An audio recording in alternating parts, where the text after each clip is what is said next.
Several little updates to give you here in the world of Duke basketball. Several players on this year's current roster getting ready for select camps that they've been invited to for individual workouts. Cooper Flagg, talking about select, has been named to the United States select team ahead of the 2024 Olympics.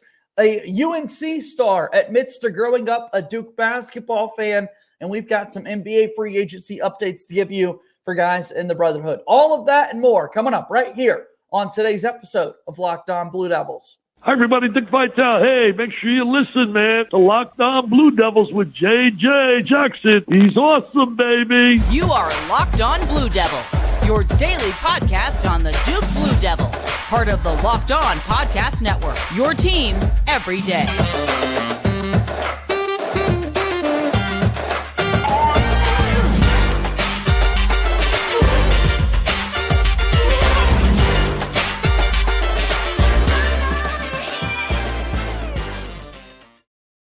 Hello, everybody, and welcome into another episode of the Locked On Blue Devils podcast. My name is JJ Jackson. Thank you so much for being with us here today on Friday, July 5th, 2024. I hope that everyone enjoyed the 4th of July holiday yesterday. We've got a lot to get into here on today's episode of Locked On Blue Devils. Several basketball updates that we'll be able to talk about throughout the course of today's show. We got to talk a little bit about these camps that Duke players have been invited to. Cooper Flagg preparing to be on the select team for the Olympics. NBA free agency is off and running, and several guys in the Brotherhood are looking for new teams or have already found new teams.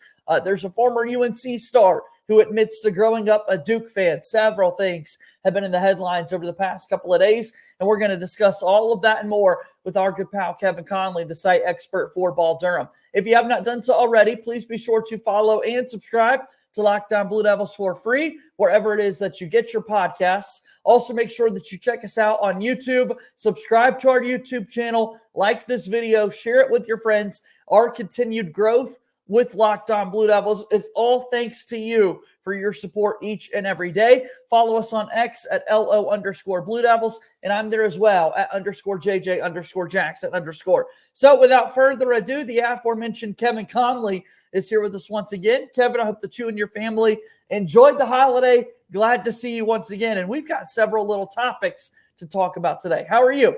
I'm good, JJ. How are you? Happy 4th to all your listeners out there. Yeah, very well. Thank you for asking, man. We've got several little notes to kind of jump into and talk about, and it's necessary, right? We talk about this all the time, Kevin. The early parts of July isn't always the best time of year for Duke basketball news and information and that sort of thing. And so we've got various little stories that we're going to be able to touch on throughout the course of today's show. Yeah, you know, it's slow this type of year, typically right about now until I guess August. But it seems like things are going to start picking up here over the next couple of days.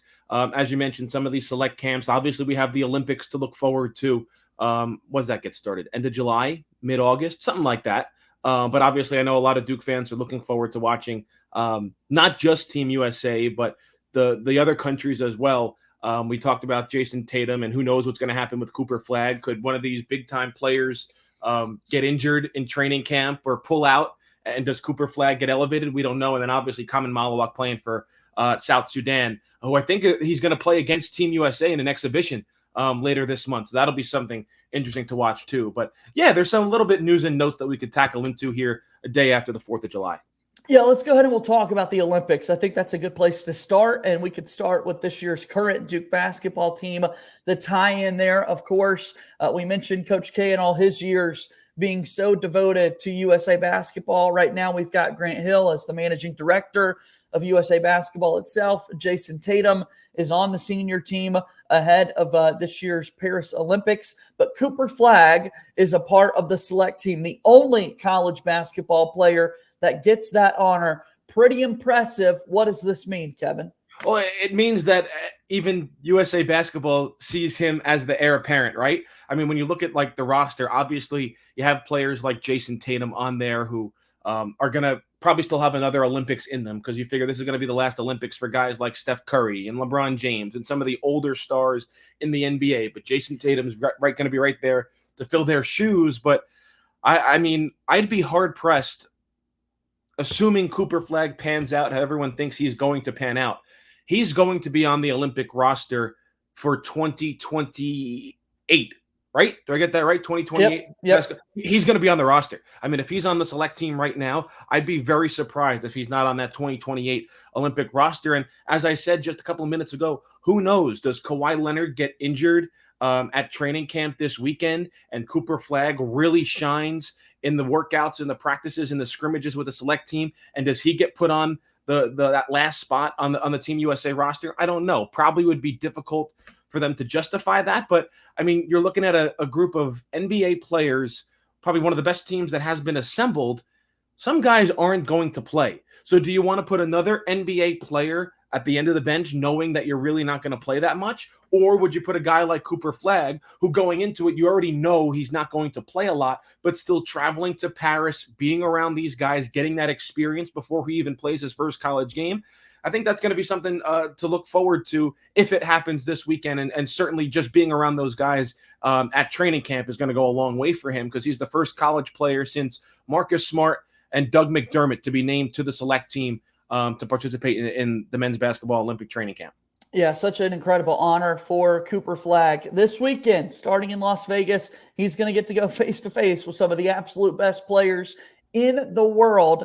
Before we go anywhere else, because I do want to talk about some other Olympic headlines briefly here with you, let's talk Team USA for a second, Kevin. We could be patriotic. As you said, the 4th of July was just yesterday. There have in recent years been some rather underwhelming performances from Team USA on this national level. We just saw the NBA draft a week ago, where 6 of the top 12 players came from France and not even the United States. People are really concerned about what's the future of basketball in the United States. Should we be worried, or is this Team USA team, do you think, poised and kind of destined to take home the gold once again?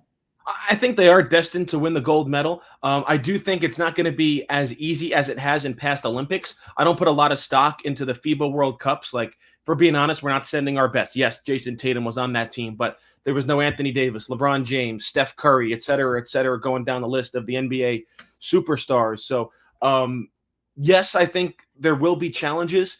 You look at a team like Greece with Giannis and Luka and Jokic and all these great international players that, assuming their countries qualify, will be playing in the Olympics. But I just think there's too much firepower when you look at it on this Team USA squad. LeBron James' final Olympics, Steph Curry's final Olympics, if they're going to go out with a gold medal, in my opinion. I can't wait to see it all unfold in Paris over the next few weeks. They'll be taking on other countries that actually do have former Blue Devils out there competing. We mentioned one current Duke player, Kaman Malawak, with South Sudan, which is incredibly impressive to already be in that spot.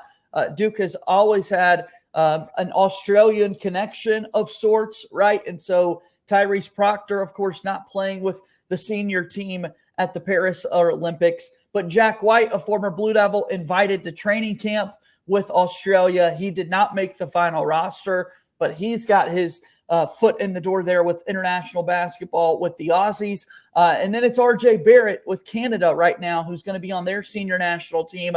His father, Rowan Barrett, the director, much like Grant Hill is for Team USA, but RJ Barrett going to get some Olympic experience this summer as well.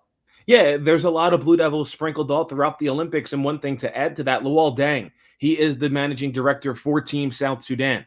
So there's another, obviously Duke has the connection with Kaman Malawak, but there's another link to Duke in the Olympics with Luol Deng. So you have Grant Hill and Luol Deng, 2 Blue Devils. I said both teams are going to be playing in an exhibition, I think, here in the States.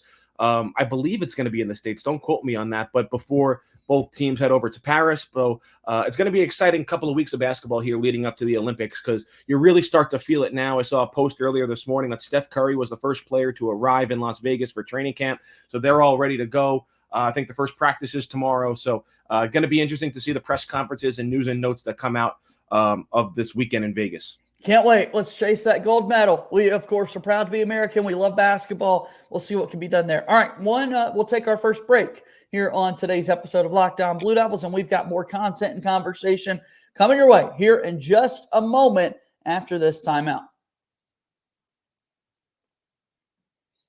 Lockdown Blue Devils here today is brought to you by our friends over at eBay Motors. Passion, drive, and patience. It's the formula for winning championships, and it's also what keeps your ride or die alive. eBay Motors has everything that you need to maintain your vehicle and level it up to peak performance. Superchargers, roof racks, exhaust kits, LED headlights, and more. Whether you're into speed, power, or style, eBay Motors has you covered. With over 122 million parts for your number one ride or die, you'll always find exactly what you're looking for.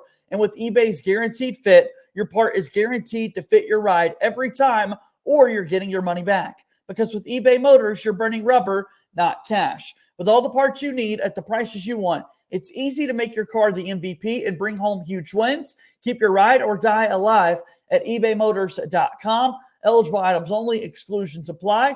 eBay Guaranteed Fit is only available to U.S. customers. eBay Motors, a proud sponsor of Locked On Blue Devils. All right, we'll move forward here on today's episode of Locked On Blue Devils. I'm JJ Jackson, joined today by Kevin Connelly, who is the site expert from Ball Durham. We're talking about various news and notes with the Duke basketball program. We mentioned an off-season injury already to one Mr. Darren Harris, Kevin, but we've gotten a pretty positive update from Duke already with Darren Harris.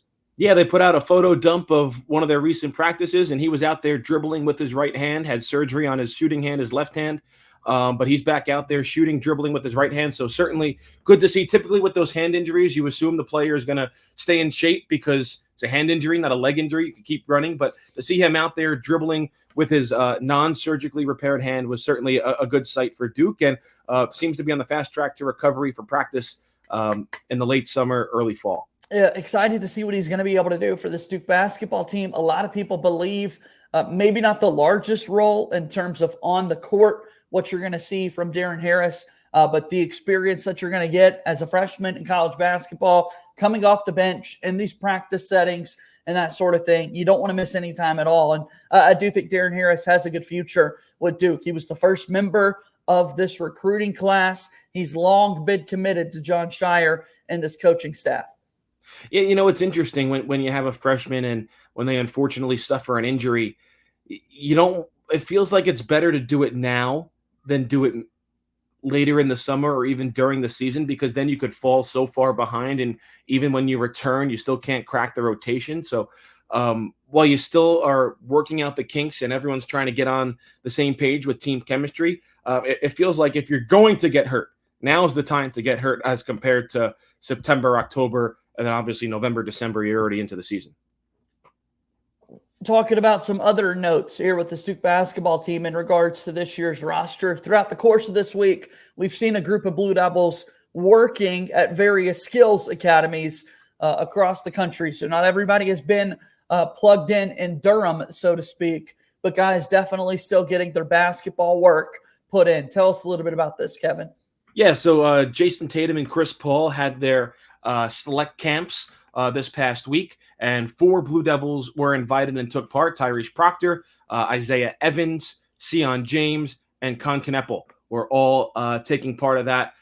2 were in the Jason Tatum camp, 2 were in the Chris Paul camp, but I'm pretty sure they were in the same gym and they all just merged together, and a lot of the same guys working out or whatever. But certainly with Jason Tatum, it feels like he's become the face, at least the professional face of this Duke basketball program. Obviously a really close relationship with Jon Scheyer, with Scheyer being an assistant coach for Tatum all his year at Duke. Obviously, you know, the connection with Emile Jefferson. Jason Tatum and Emile Jefferson were teammates. Obviously, Emile Jefferson begins his coaching career at Duke, but then leaves to become an assistant on the Boston Celtics. He was also at the camp as well. So, yeah, Jason Tatum, anytime he can help out the Blue Devils, he's certainly willing to do so. We've seen him out at the EYBL circuit recruiting with Jon Scheyer and the coaching staff. So that's a fun photo. Yeah, he's really become the face professionally of this Duke basketball program.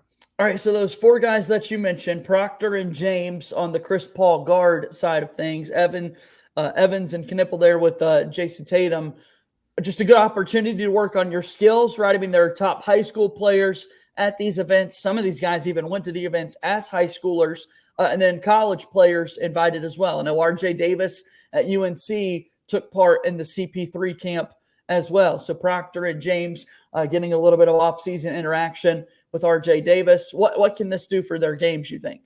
Well, also you got NBA guys coming there as well, like Bam Adebayo showed up, and some of the guys that were there were going one-on-one against him, trying to score. Isaiah Evans tried to go that baseline fadeaway jumper that he always has become like his move, wasn't able to get the shot to fall. So, yeah, it's just seeing guys at the next level and seeing their habits and what they do to consistently get better. Saw a clip of Jason Tatum mentoring a couple of guys and showing them how to control their body to get defenders off of them and that stuff. So it's all about just progressing your game, trying to get to the next level and picking up habits from best players in the world. Jason Tatum, Bam Adebayo, Chris Paul. I mean, these are the best players in the world, and any type of advice these players can get from them is certainly valuable this upcoming season. Really good stuff. Excited to see these guys come back into Durham and take some of those individual skills maybe that they've been working on, putting it in the team setting to see how they can improve and continue to grow from here.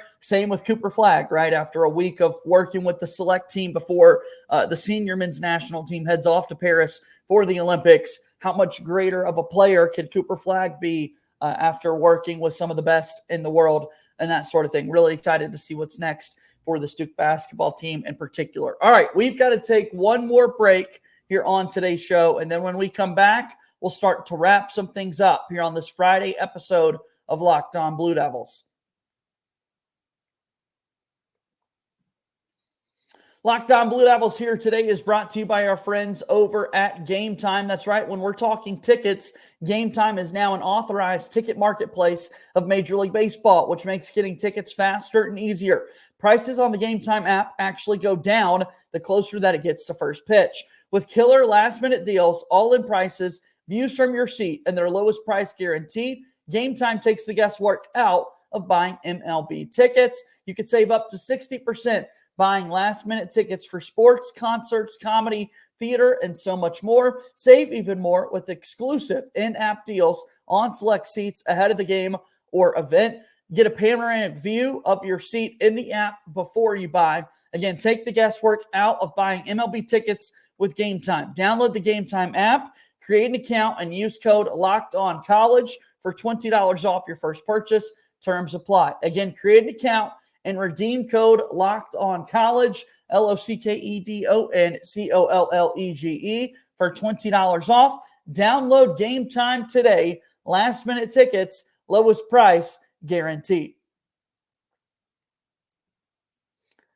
All right, we'll keep it moving here on today's episode of Locked On Blue Devils. A few minutes left in the show. I'm JJ Jackson, joined today by Kevin Connelly, who is the site expert for Ball Durham. Kevin, tell us a little bit about Ball Durham.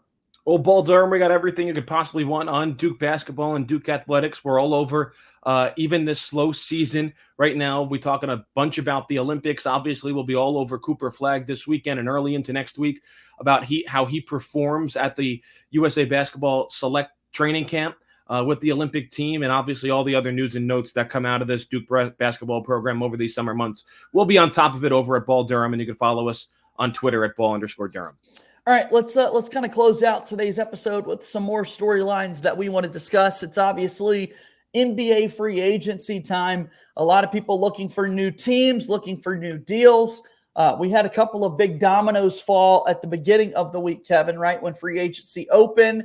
Now things have stalled out a little bit more, and a couple of Duke Blue Devils still waiting for a new deal, a new team to come their way. I'm sure that'll be sorted out. But before we get there, however, we've been talking a lot today about Jason Tatum, and rightfully so. He's fresh off an NBA championship. He's hosting a skills camp for high school players and college players. He's getting ready to compete in the Olympics, and he was also able to sign a new max extension worth $314 million. And it made him, currently has him as the richest contract in NBA history. Wow. So right now, we could be looking at the summer of Jason Tatum. Now, unfortunately for him, that contract's going to be upped next offseason. I think Luka Doncic is up for an extension that could be close to $400 million. But it seems like Jason Tatum, I think the year is 28, 29. He's going to become the first NBA player to make $70 million in one season. So a historic contract for him. But yeah, you said it, the NBA championship. Currently has the richest contract in the NBA and now a chance to win a gold medal as well. So it really could be the summer of Jason Tatum that we're all witnessing here in July. We've also seen a couple of players find new homes over the last week or so in the draft. Specifically, we saw Wendell Moore Jr. get traded from the T-Wolves to the Pistons. We see A.J. Griffin traded from the Hawks to the Rockets. We see Mason Plumlee sign a new deal as he's going to the Phoenix Suns. But then I mentioned a couple of guys still waiting for new deals, those guys being like Tyus Jones, Gary Trent Jr., Luke Kennard, Seth Curry is still officially looking for a new contract. I would expect several of these players, Kevin, to get more calls for the upcoming season. Yeah, I could see it lingering a little bit here into July. But you saw those big players come off the board very quickly that were due for extensions because of the Olympics, and they want to sign that deal before they go and, God forbid, risk injury in the Olympics or at training camp or something like that. So that's why you saw a lot of those big names head off the board pretty quickly. But as you get a little bit later into July, you see those littler names, if you want to call it in terms of NBA superstardom, come off the board. Tyus Jones has had an awesome NBA career. A lot of people are looking for point guard help. I think he could absolutely answer a lot of their questions should he sign with any of these teams out there. Yeah, I mean, Tyus Jones, I think there was a couple of years he led the NBA in assist-to-turnover ratio. I mean, maybe not the guy that could play 35 minutes a game or somewhere around that range, but certainly a absolutely veteran quality backup point guard that any team would probably be lucky to have. And we'll see where he ends up and that sort of thing. All right, we've got a couple of minutes left here. Another really interesting story that we want to be sure to discuss here, Kevin. But over at Ball Durham, we've got a story that you've put together talking about UNC star Armando Bacot says he was a diehard Duke basketball fan growing up. There have been clips surfacing around the internet from a podcast that he was on. Talk to us a little bit about this. Yeah, it was pretty funny. So he goes on Theo Pinson's podcast and another Tar Heel. Yeah, he kind of openly says, like, yeah, growing up, I was a big time Duke fan, and he wanted to go to Duke, probably would have ended up at Duke had Vernon Carey Jr. not picked Duke. And he was like, yeah, I hated Carolina growing up. And even committing there, it was like, wow, like I didn't like this team. I always rooted for Duke growing up. And Theo Pinson kind of said the same thing, that he was a Duke fan growing up too, but he never hated Carolina. But Armando Bacot, he said those words, that he hated Carolina and he was a diehard Duke fan. And even later on in their conversation, he admitted he wanted Duke to beat NC State in the Elite Eight and go to the Final Four. Like, that's what he was rooting for. And interesting to see the reaction of some of the Tar Heel fans out there about that. Obviously, those are their two biggest rivals in Duke and NC State. And he kind of put the blame on Duke a little bit, too, for NC State's run to the Final Four. And he said, yeah, if Duke would have just handled their business in the quarterfinals of the ACC tournament, NC State would have never had that run.